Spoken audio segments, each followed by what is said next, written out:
Hello, Neverwinter. So, I'm not even sure what to call this build. Super duper Ultimate Celestial Shackle Breaker Mark 34, something like that. It's been quite a lot of testing by myself around various builds for this trial. So I'm sure you can understand there's quite a lot of possible combinations.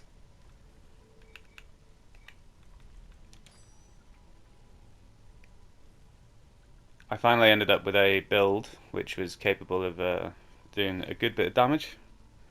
Now, if you've watched my video on how this leaderboard actually works, you'll know that it isn't just a function of damage, there's also a sort of speedrun element of time to it. I won't go massively into that here though, so if you want to get a bit more info about that, go and check out that video. Before we go even further into it, if you haven't subscribed yet, please click subscribe and drop a like if you like the video as well, please. So, as I said, I've gone through many versions of this build, and I'm just going to go through the three most recent and tell you what I settled on in the end.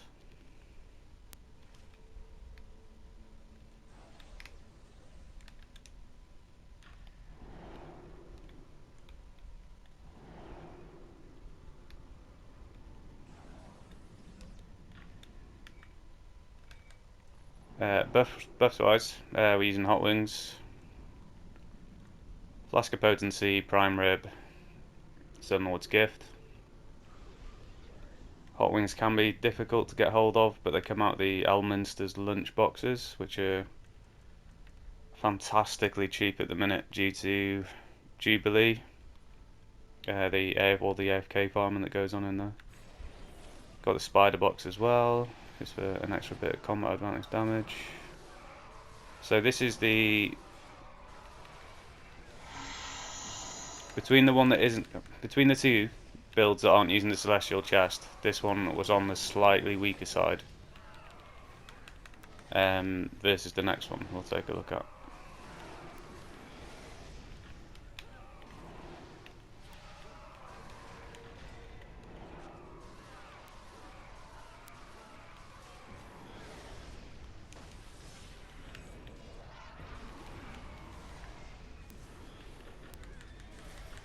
That's just an example of a possible rotation as well.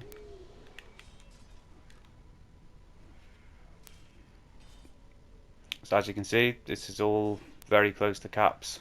It's relying on the chicken aura, I think, yeah, 93%. We've already got Etrian summoned, so the chicken aura would have to come into effect as well to fully cap out the power.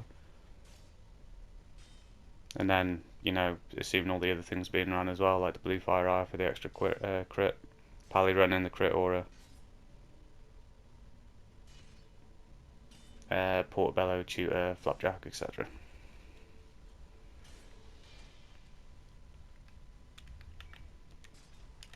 So this one, it is running two celestial pieces, and it's running the combat advantage ring instead of the next build that I'll show, which is running the Fade damage ring.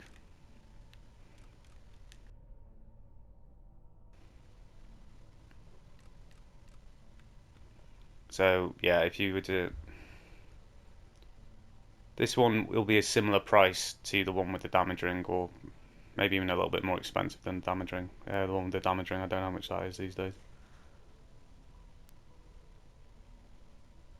But the main difference between these three builds is just basically one item of equipment. Well, two really, and then a few different insignias and stuff equipped.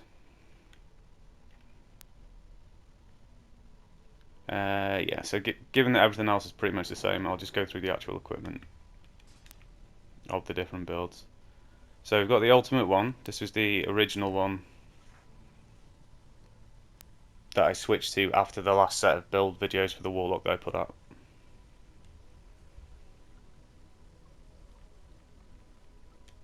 And then Ultimate 2 is a little bit tighter on the stats. Let's see. Basically, we drop quite a bit of accuracy for this one.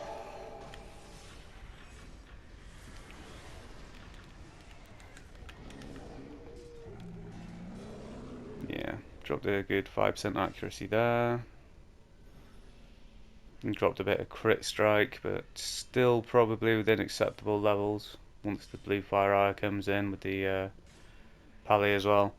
Now, this build was doing more damage than the previous ultimate build, even with those slightly less stats. So, do that information what you will. And I do have to reiterate, as I have reiterated before, I do not consider myself to be particularly good at playing the Warlock. So the builds may function better in or differently in better hands, shall we say. But yeah. So no actual changes in anything else between these builds. And this is the one that I used to hit that point on the leaderboard. So this is the ultimate celestial build. Whatever we decide to call it. And this is using the celestial chest. It has dropped the damage ring because I just could not get the stats needed with the damage ring on. And I think, well, I don't even know why this is doing more damage than the other one, to be perfectly honest. I suspect it might be because the combat advantage is potentially more static, or it doesn't need to ramp up in the same way as it does with the chest piece.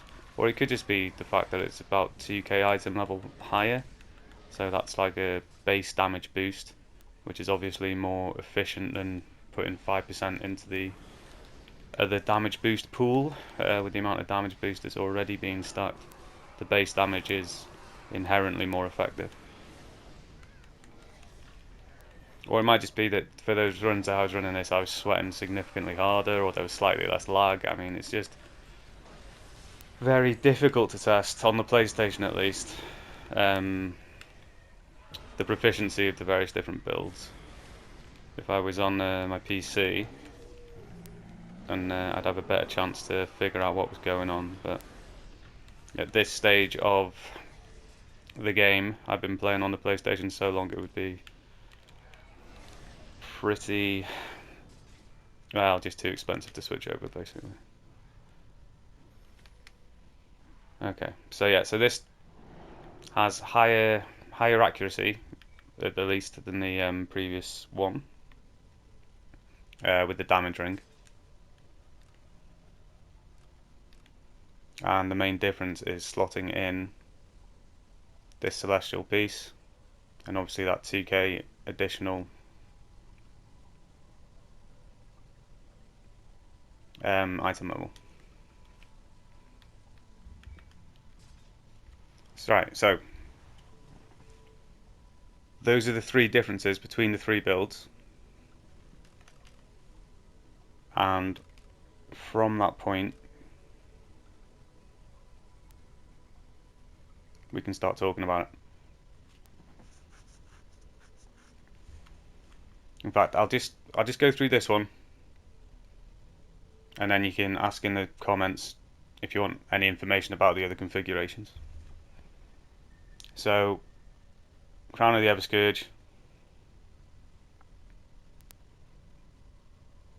obviously drops from the trial itself, or now there is a trial store, like a Street Breaker trial store, which is incredibly expensive, or it probably appears incredibly expensive. Well, no, alright, to be fair, it is incredibly expensive.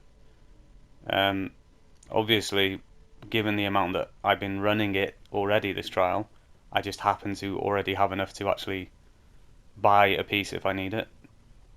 Although I've also been quite lucky that most of the pieces that I would want have actually dropped for me.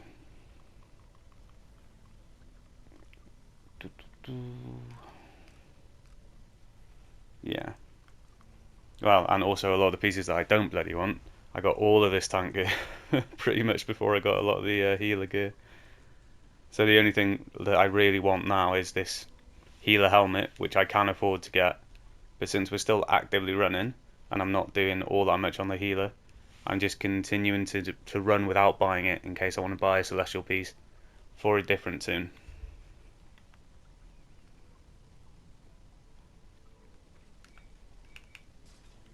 So yeah, currently probably the best combat advantage helm in the game. Obviously we get more combat advantage from this one, but this one takes a minute to ramp up, and you can't underestimate the that 3% recharge speed has quite a marked effect as well.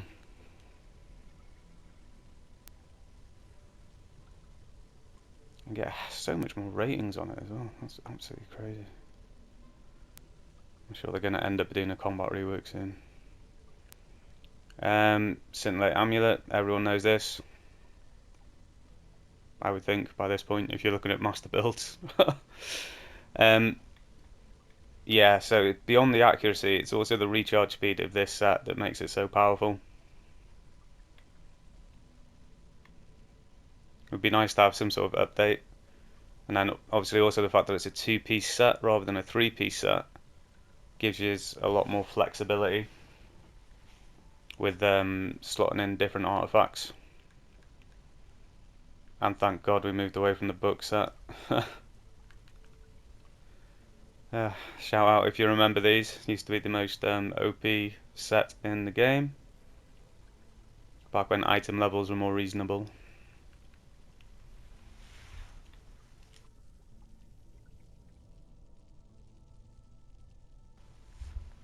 Okay, so obviously these new rings are basically the most powerful rings in the game currently. Along the spine, that's obviously more of a healer ring. I did try to slot this one with this build, but I did see a big drop in damage for some reason. And I'm not entirely sure why, but again, could just be me playing bad, could have been a bit more lag on that day. I also run with some quite high burn groups, so sometimes some people will just randomly start throwing in diamond blessings and you won't know, and then you won't know if it's your damage that's off or them using a blessing, and it just gets all over the place. But I've been more consistent with the configuration without this damage ring slotted. And obviously these two are still quite expensive, so I think there is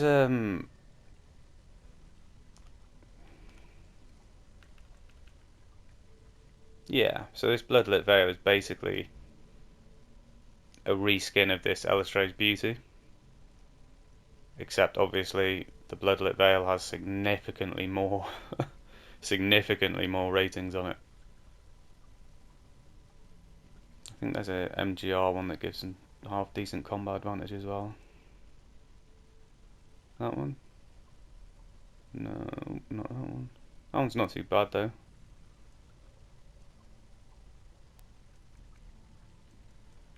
I need to get rid of some of these rings.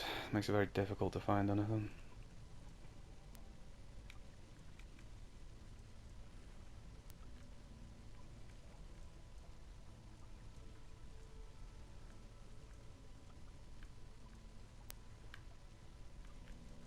Anyway, take my word for it. There is a ring somewhere.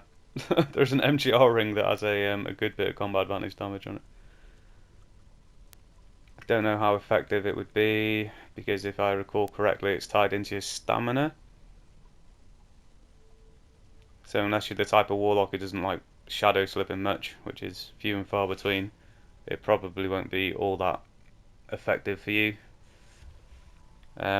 I think it works best on rangers since they get that like half stamina dodge that they can do.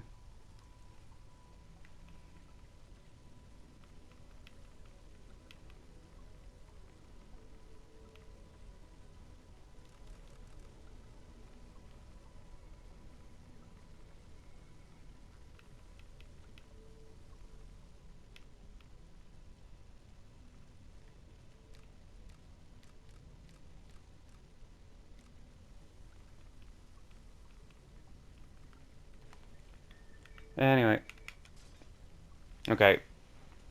So this is something that I was well, a few people said it would be difficult and or impossible to slot without wasting a lot of stats, but it goes in okay. It goes in okay. Obviously, you could say that we're kind of losing some DPS ratings, but I think just the sheer combined rating from it makes up for the lack. Yeah, look at that. So all you're actually using, if you consider the combined rating, is about 7.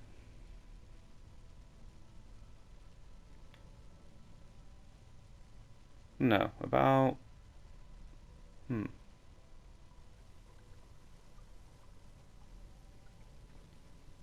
Okay, so you're losing at around 1k combat advantage, basically, and you gain like 15 accuracy, considering the combined rating on each of them.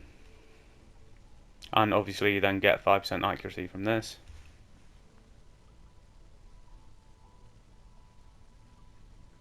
And you get a nice boost to item level. And I don't usually advocate stacking item level, but if you get into a certain point where your damage being stacked, the only real effective thing is to increase your base damage via your item level.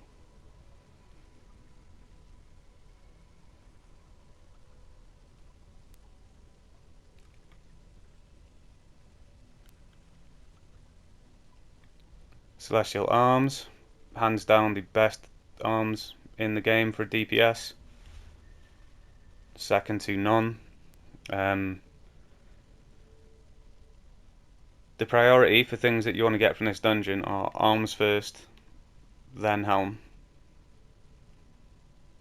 That's how important the arms are. So if you find yourself in a position where you can buy one item and you don't have the arms and it's a DPS character, get the arms.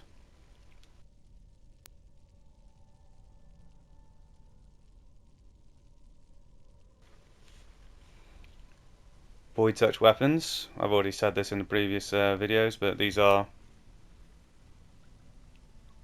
the strongest current weapons, I think. And this is again tied into that base damage boost. Similar to negative incoming damage on the tank. So because it's increasing in the case of the base damage boost or reducing in the case of the incoming damage, it's altering the starting number before any of the multipliers are affecting it. So it is not something that tails off. You do not get diminishing returns on a boost of the initial stat. And I hope that makes sense to everyone.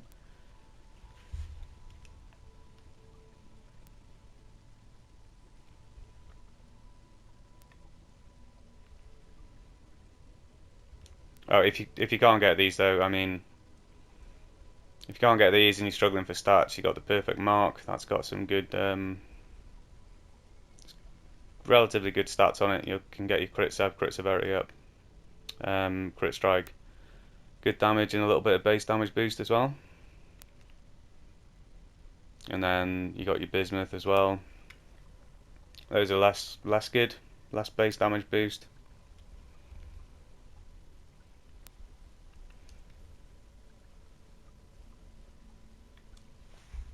There's an argument to be made for these as well. Obviously, you only get the 3% base damage boost, but then you get the additional 5.5 damage on top. It probably won't actually work out to 5.5 though, with the way the diminishing returns. And then I still see a lot of people running these ones. I don't know if that's just because they don't have like the other good ones or what. But movement speed can actually be quite important down there as well, because obviously there's several sets in there like mob groups.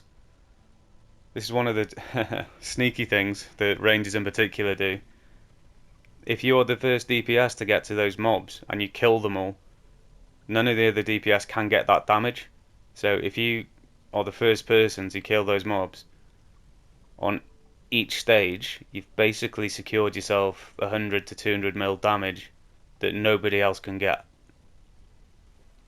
That's one of those sort of sneaky little tactics of the dungeon that you can do. Okay, this one very useful in this dungeon.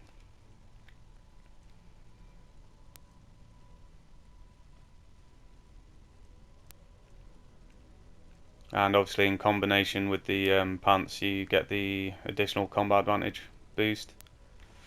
I don't know how useful it would be, because obviously without using the 30 damage ring, this build now becomes a general trial build you can run. Apart from this particular top, which has the additional damage boost in Thay. So the thing is, I don't know what you would slot in besides it. Maybe the action point gain.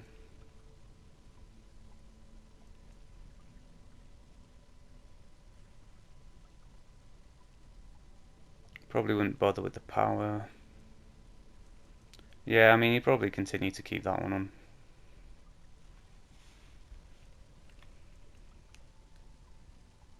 So yeah, this will become a general trial build, I think. The crystals here, just as part of the display. Obviously, if you can secure the crystal as your artifact of choice, chances are you will be doing more damage due to the way that this crystal works. It debuffs the target and it buffs you. Although it seems to mess bards up actually. We've had bards running it and the damage actually ends up being lower. So, but I don't know about that. But it does seem to work quite well on all four other classes.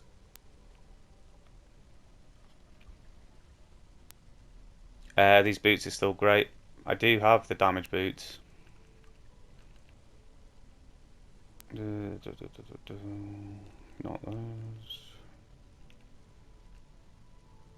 Oh, I've got two sets of these damage boots because, you know, that's the way this trial works.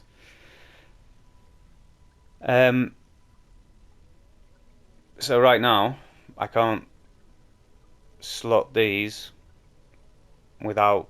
I can't replace the stats from the boots, basically, without removing... Well, without removing stuff I don't want to remove, basically. Although, I don't know, I might try... I might be able to try and putting these boots in, and then slotting the perfect weapons, trying to find 5% more power somewhere. That might be the next combination of things I try. Okay, these are just the biggest, hardest, strongest, newest artifacts with the highest item level and DPS stats on them. Another one that might be useful, I think, in the other builds I'm running this time more, is Mystical Coin. This came from the Timora event that we had recently. I think these are going to be quite rare though, so I wouldn't go out of your way to try and get this one in there. When the assassin knife is just as good, and you can just move some stuff around like some mount in 6 or something. These are best pants in the game. The stacks come on incredibly quickly.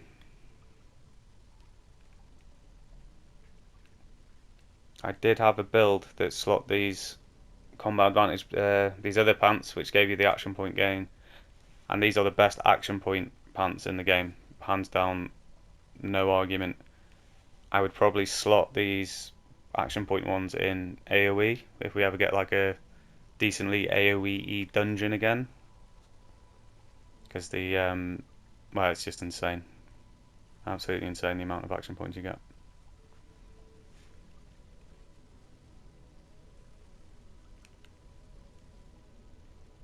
And then obviously there's these crit sub ones as well, but I don't know. I didn't find these to be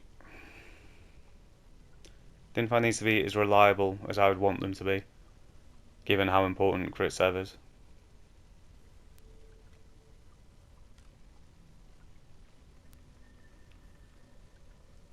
Ability score wise, we're running Dex instead of Charisma,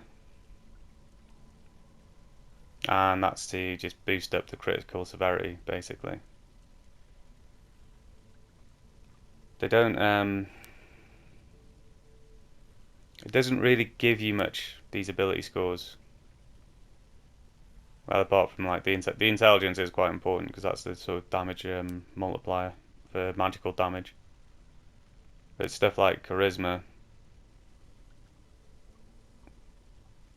the amount of recharge speed you get from it and the amount of forte you get from it is not all that great, really.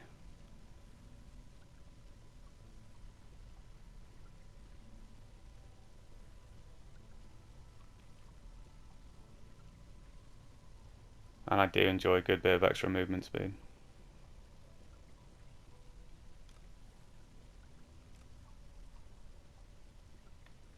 Okay, now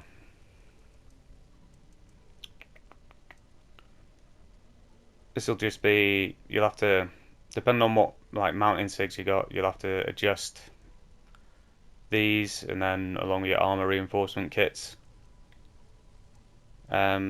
Obviously, since I've been running the Shackles of Divinity trial with this, where awareness is largely useless, I've just slotted in defense here.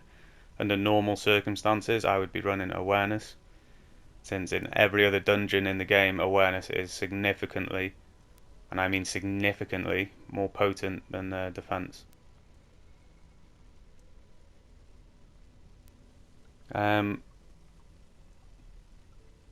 Just a heads up for anybody. These are normally insanely expensive. It's just the fact that they happen to drop unbound from the recent campaign that has made them so cheap. So if you want to run a Sword Coast Tactician build, you want to buy these now and stock them up. Word to the wise, do as you will. But these are, like, I think one of these would have run to like 400 to 500k previously before they started getting dropped from all these campaigns.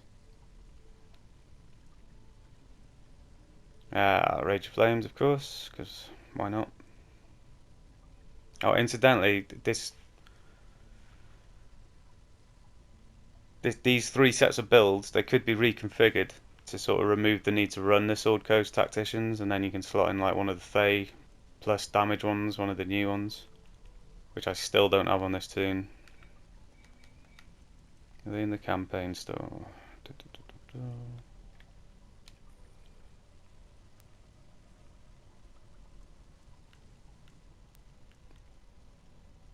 Yep, there it is. So if you can still cap your stats and run this alongside a Rage of Flames, you will get a nice damage boost, for real.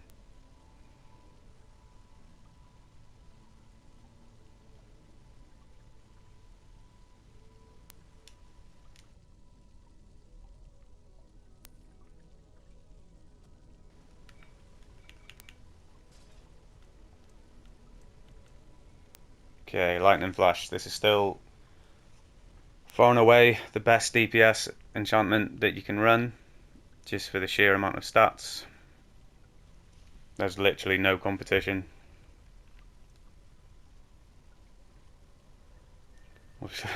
We used to actually have some flexibility, like Poison Thorn, Curse Burn, or whatever.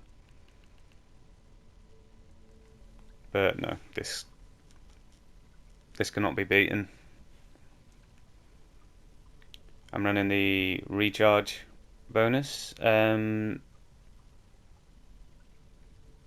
if you're not comfortable in that dungeon and with the jumping and stuff, you might want to run the movement speed. But this recharge enchantment takes about a second off your encounter cooldown resets, which, you know, when you're sweating as much as Warlocks need to, that really does make a difference.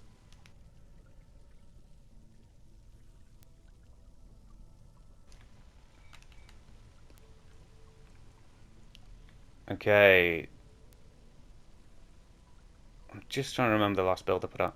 This has changed slightly, actually, from last time.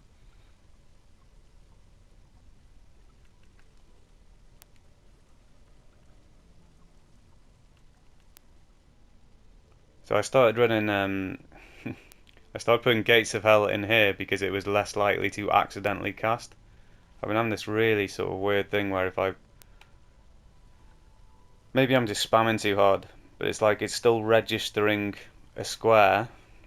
Obviously I'm on PlayStation, so like L1 square casts the daily in that slot, but it'll be like I'll do an encounter rotation, press L1, and then try to press Tyrannical Curse, and it was popping the Flames of Felagos.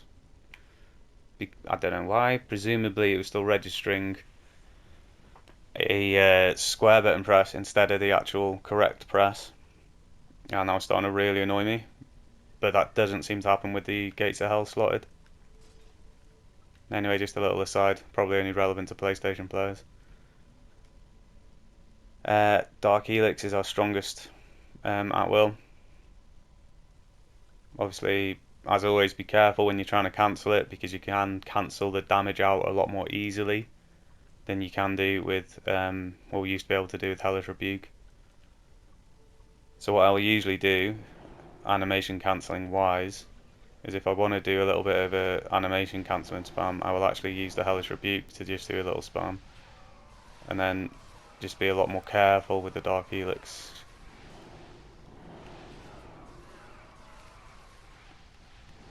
But as I've stated previously, I am using a edge controller, so I've got back pedals to do this cancelling. Obviously, if you're relying on your movement sticks to do it, it gets so much more awkward and dangerous.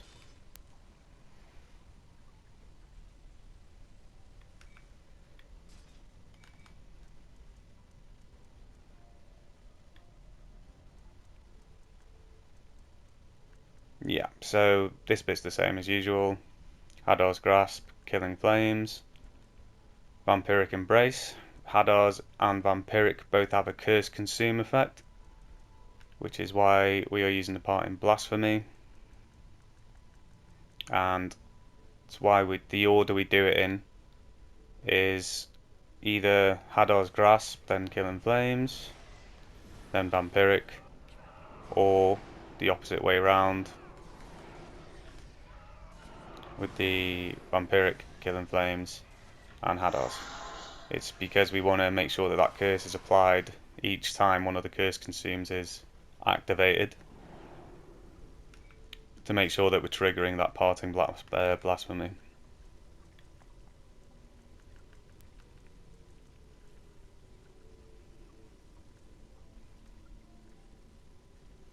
Obviously, Tyrannical Curse, still our most powerful daily, always will be.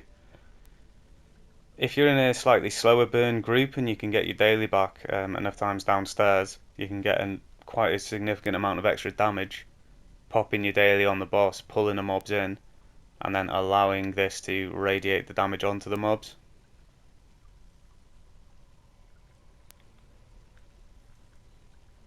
So I think last time I showed this one, I was running Deadly Curse instead of Dark Prayers.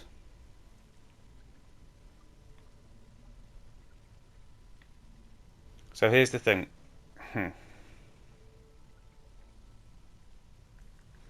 Sometimes Dark Prayers is infinitely, like significantly better than Deadly Curse, but sometimes it isn't.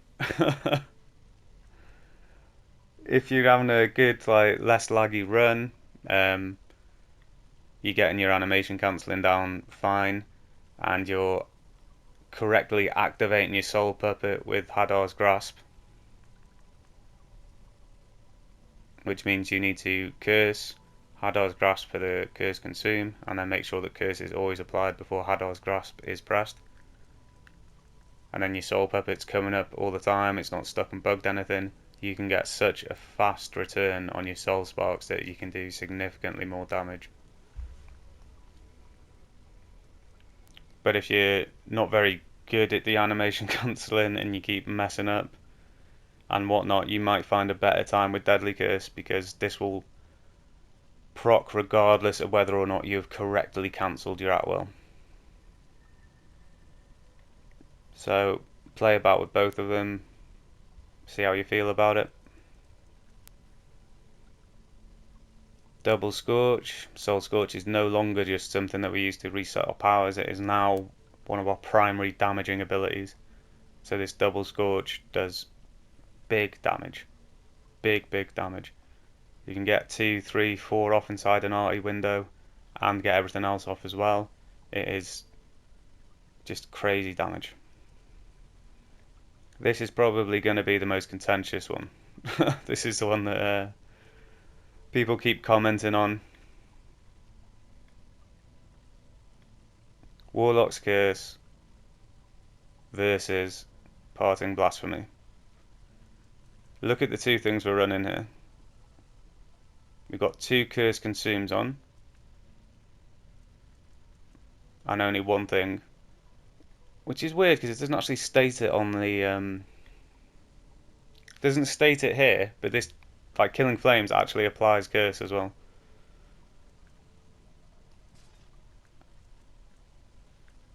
So we're only doing 15% more damage to target afflicted with Curse, and this 15% more damage,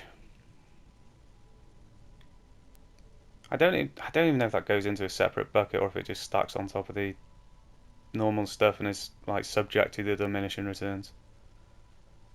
Anyway, point being, if you're trying to do a 9 encounter rotation inside an article, you're going to be losing a lot of damage because half of your abilities aren't going to be hitting with Curse on them.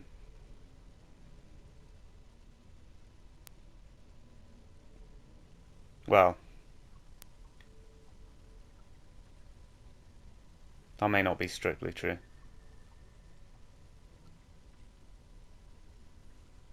Well, it could actually end up being true. It depends how much you're going to stop to apply an at-will in the meantime, right? So that first rotation, you had Oz Grasp, it will be cursed with that. And then your Killing Flames will obviously reapply the curse for the Vampiric Embrace. And then it depends whether or not you're going to stop to curse again for the rotation backwards.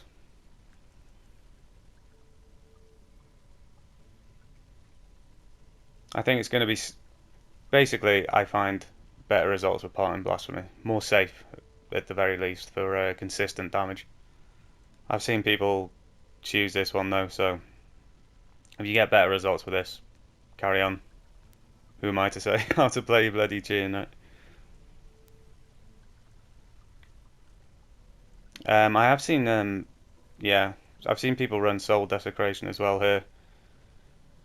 My main issue, I suppose, with that would be how, you know, sometimes that puppet will get stuck on a mote of light. It won't go anywhere near the bloody target. It's so unreliable, and if it happens to get bugged and stuck on something, I've seen them stuck at the door, for God's sake, you know what I mean? You know, if you if your soul puppet doesn't even follow you into the dungeon, and not only are you losing all of that soul puppet damage, but that's completely useless as well. I imagine if the soul puppet was more consistent, then this would be more useful, but since it isn't, I would favour risky investment 100%. Creeping Death versus Executioners.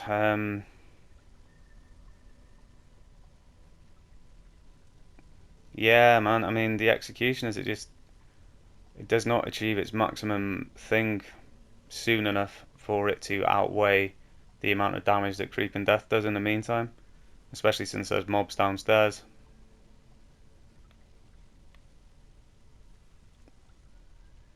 And obviously, Gonna sound a bit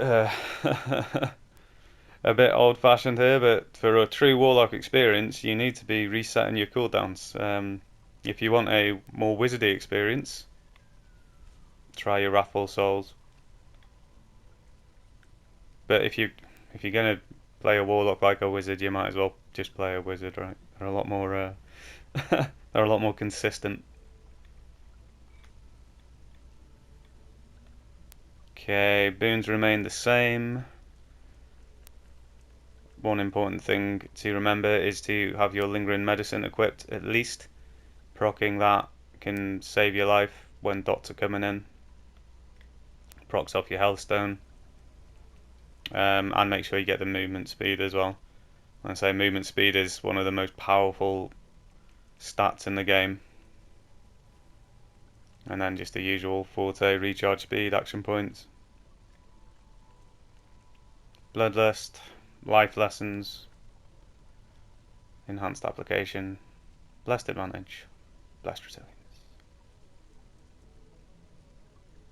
That life lessons does a lot of damage. You'd be surprised if you go and look at some of the act logs. Absolutely crazy how often it procs.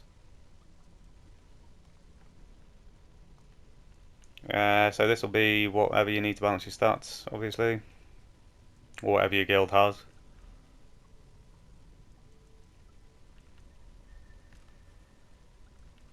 Once again, defense significant. Well, any other trial or dungeon than MSOD, I would be running awareness.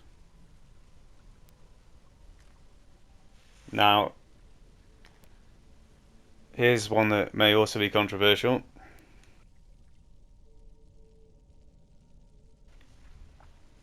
Once you are comfortable, confident enough,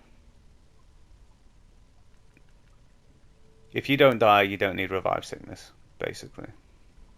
So once you get to that point where you're no longer dying, which is a point I've got to, put your movement speed in. That's one of the ways. Well, in fact, that is the main way that we're actually able to remove the movement speed enchant from here and put in the recharge run.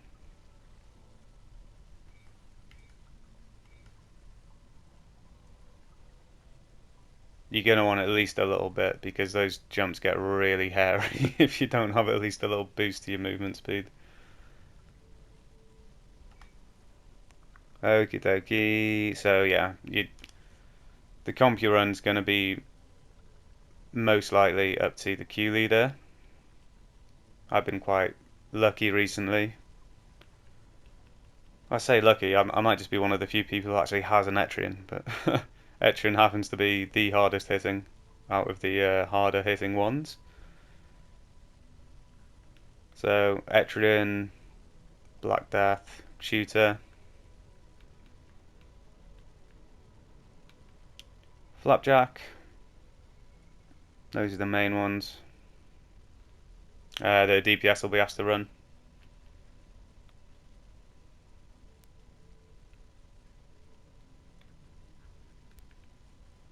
And then just pray that some sadistic queue leader doesn't put you on a Portobello, because that thing does absolutely no damage at all.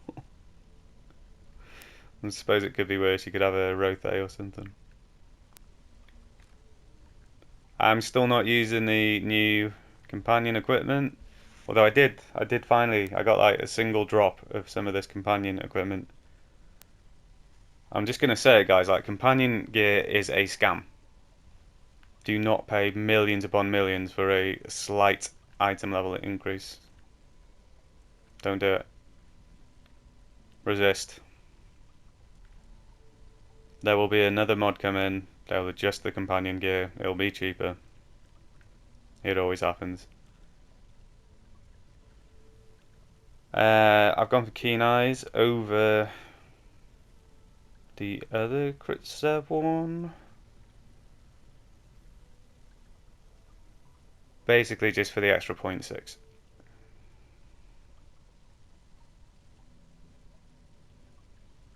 Although I do wonder if the potent precision would be a better boost for the actual companion damage.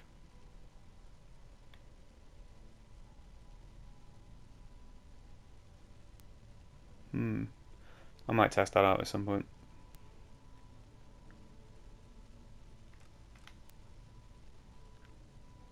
This is the same as last time. Obviously the Raptor, with the increase of our power to 120, the Raptor's almost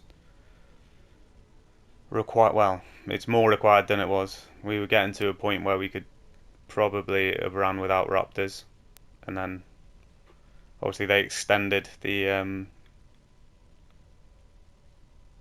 power stat along with a few others, so the Raptor became once again essential to run.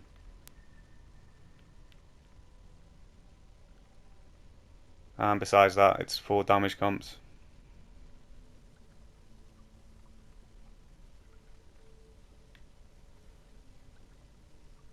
So the Celestial Line's presence, it triggers quite a lot, but it is dependent upon your companion attacking. So if you're on a particularly slow companion, you might find that you're not actually getting as much from the Celestial Line as you might do. And then you might want to look at trying like a Vicious Direwolf or a Rat Pup or something along those lines.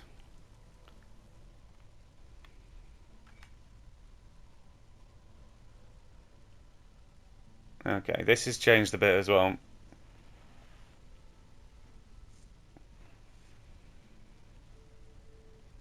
So we've got the Artificers in.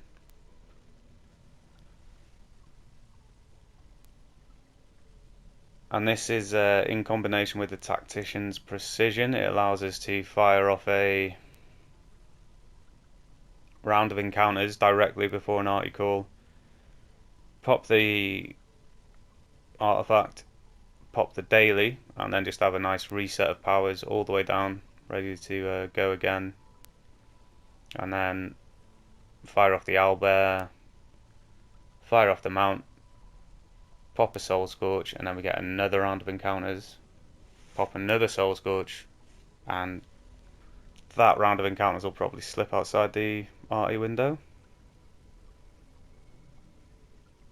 But yeah, basically this combination, we've got 3 different resets, and that's given us flexibility in how we end up doing a rotation.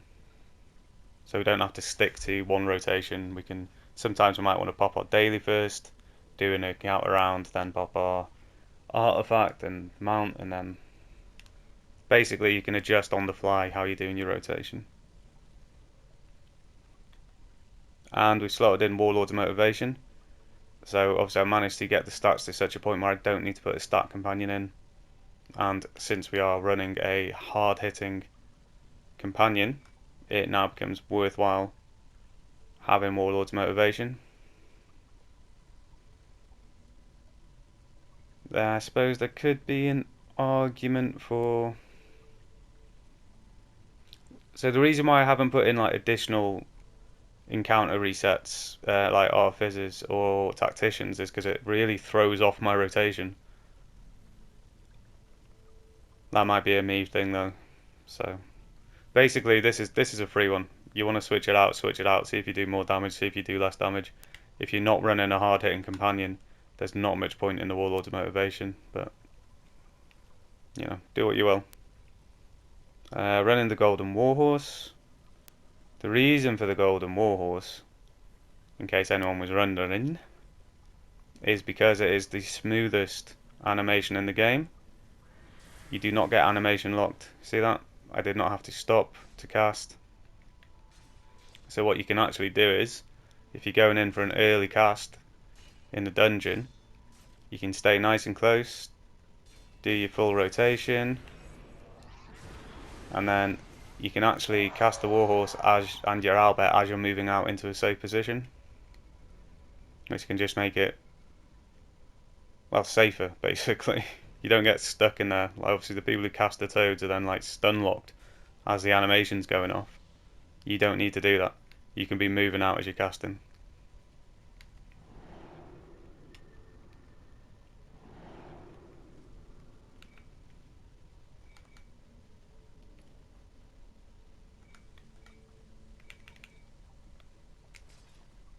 Alright, I think that is everything covered for the Super Ultimate Super Saiyan Mark II Celestial Shackle Breaker build.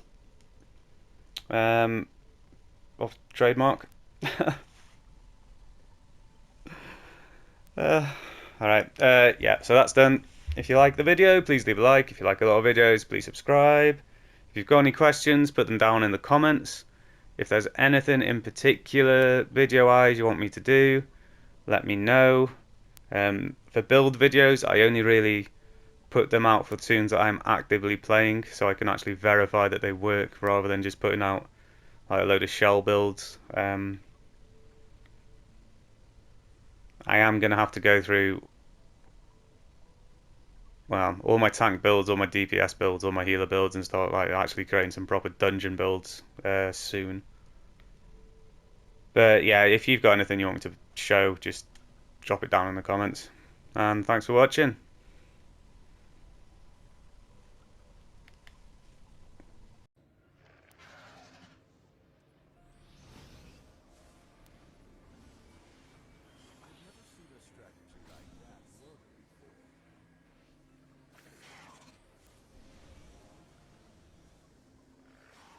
To me, the weary and burdened, I will give you rest.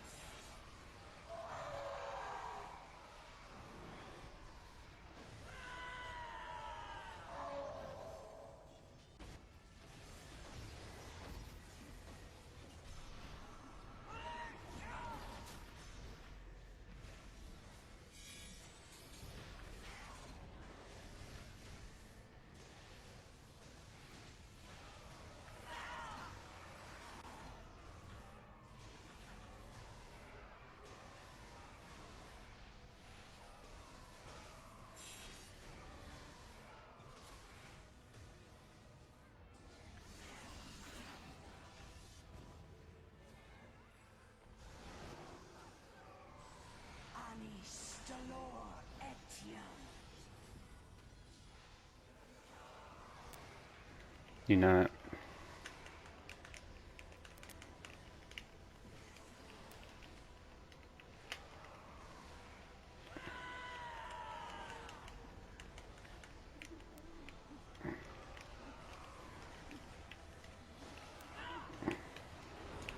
Dolor so isis natok.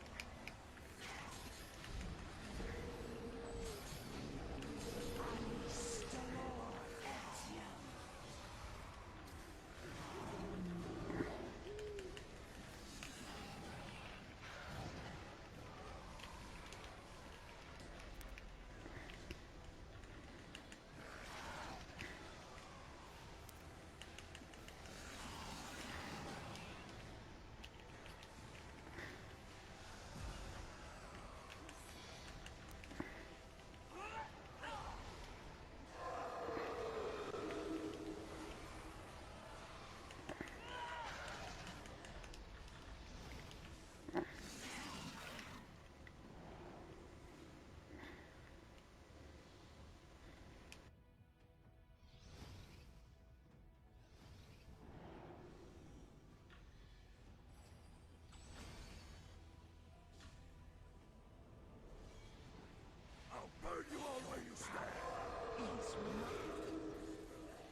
Well, that's the point. They reset each other's timer.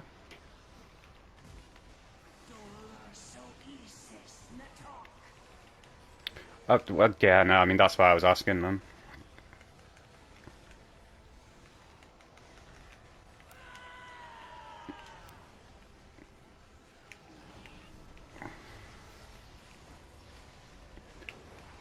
Yeah, no, I mean that was literally me just asking for like information because I didn't know.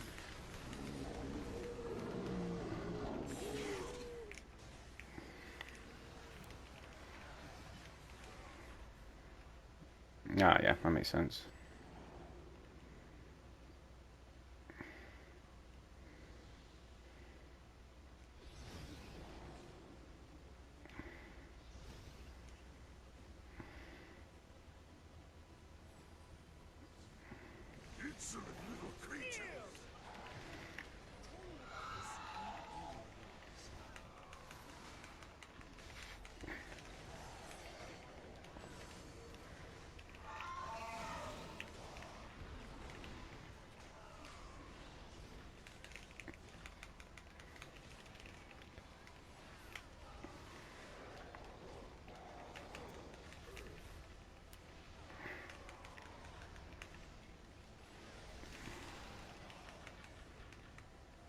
Neverwinter fool!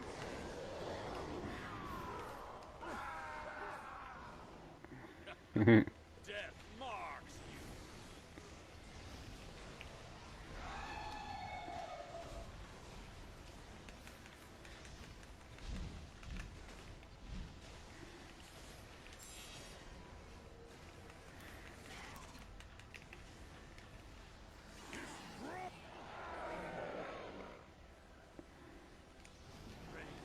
Break their little bones.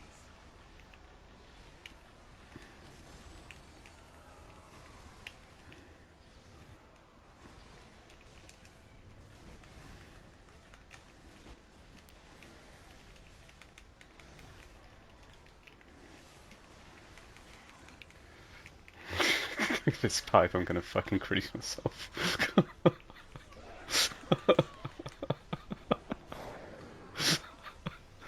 Fucked with a hat. Nice.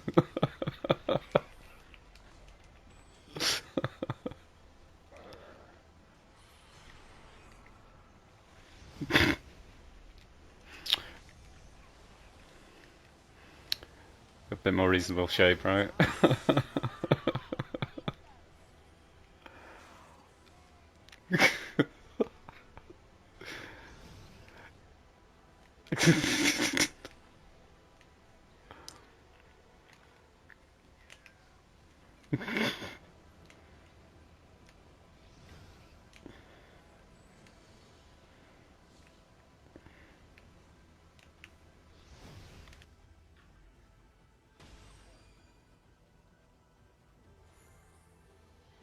Let us embrace together.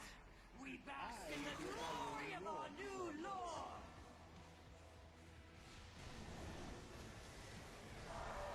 Dolor so isis natok.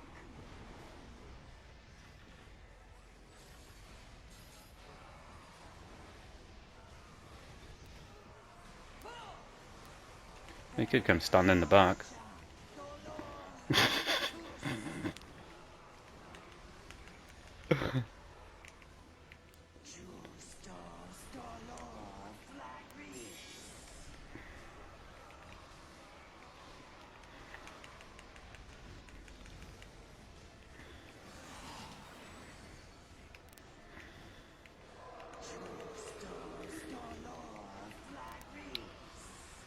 I'm not that sweaty.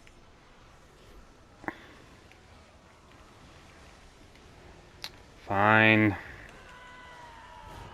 Fine.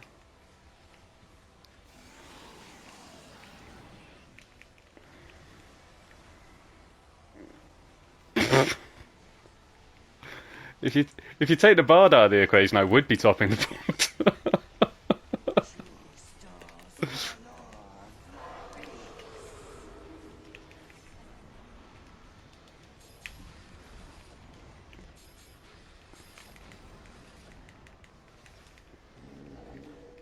Don't know.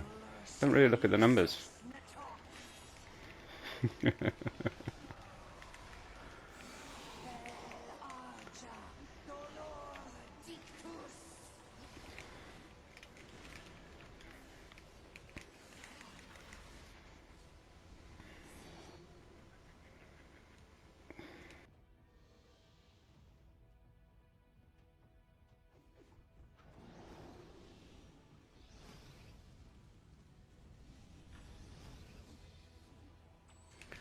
Tank fatigue is real, bro.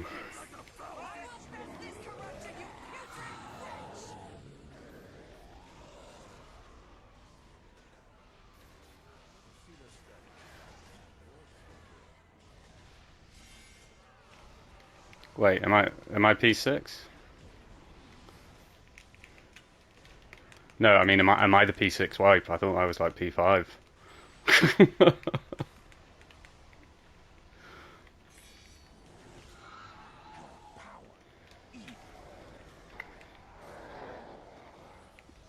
How quaint. They think they'll live.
You could use a little inspiration.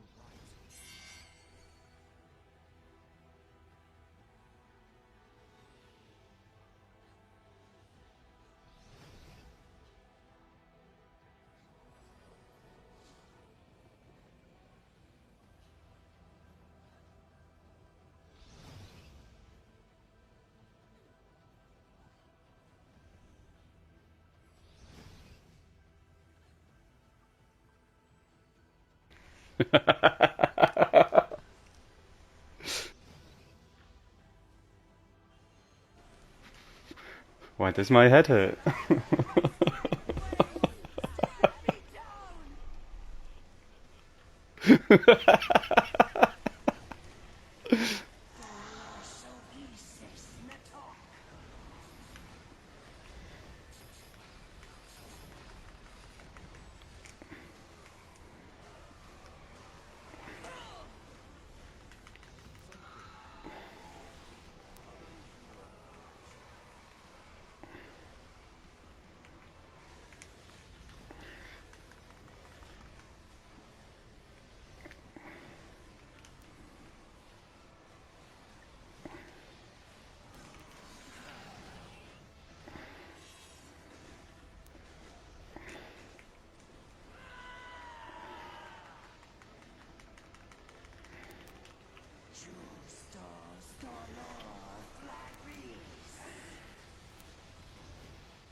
Forgive me! Blessed be the heavens! I am free! Hear me, lich! No god will rise but Some things you learn from books, others you learn from action.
Insolent little creatures!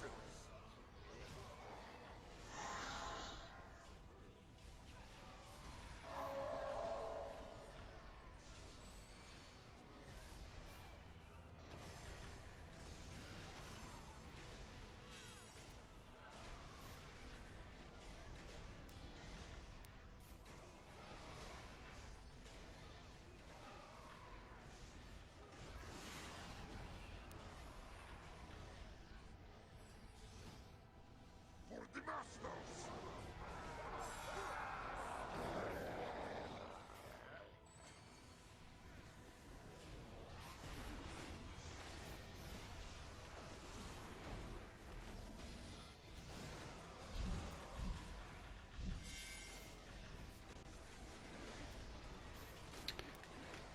That's hot.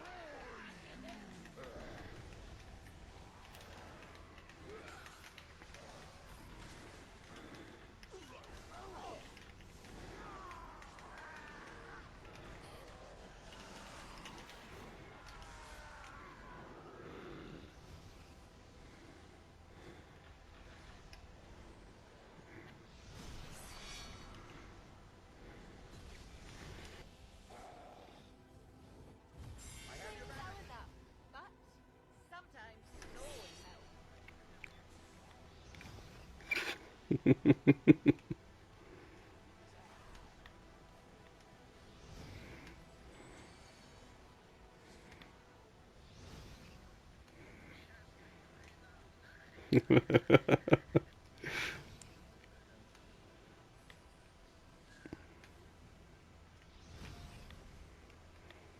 Come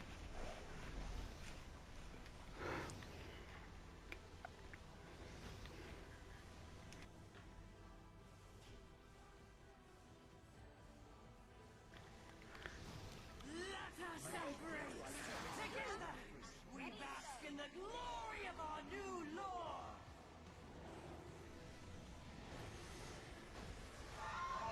Dollar Soki Sis Natok!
Listen, Water, let me introduce you to the concept of the ball breaker build, and then obviously I need to sort of transpose it onto a bard.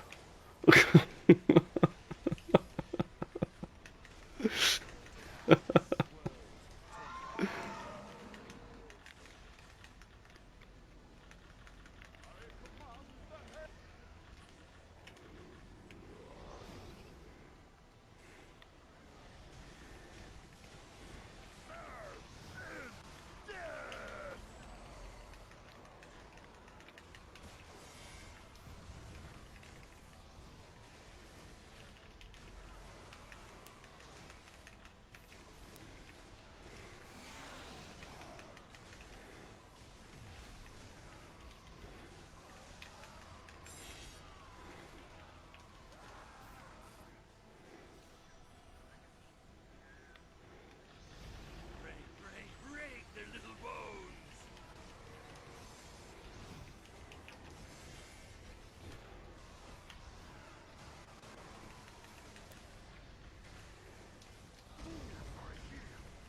Oof.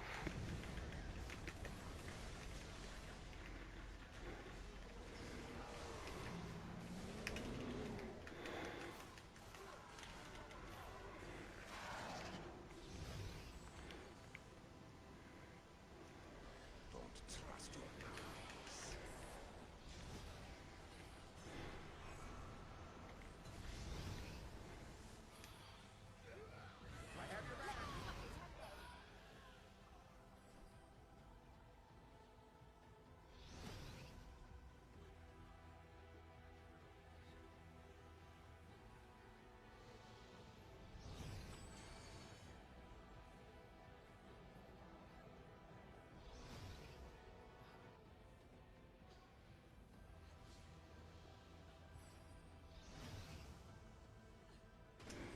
Don't go chasing waterfalls now. Heed me! My strength wanes! Strike me down! Drip, drip, drip.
My lord!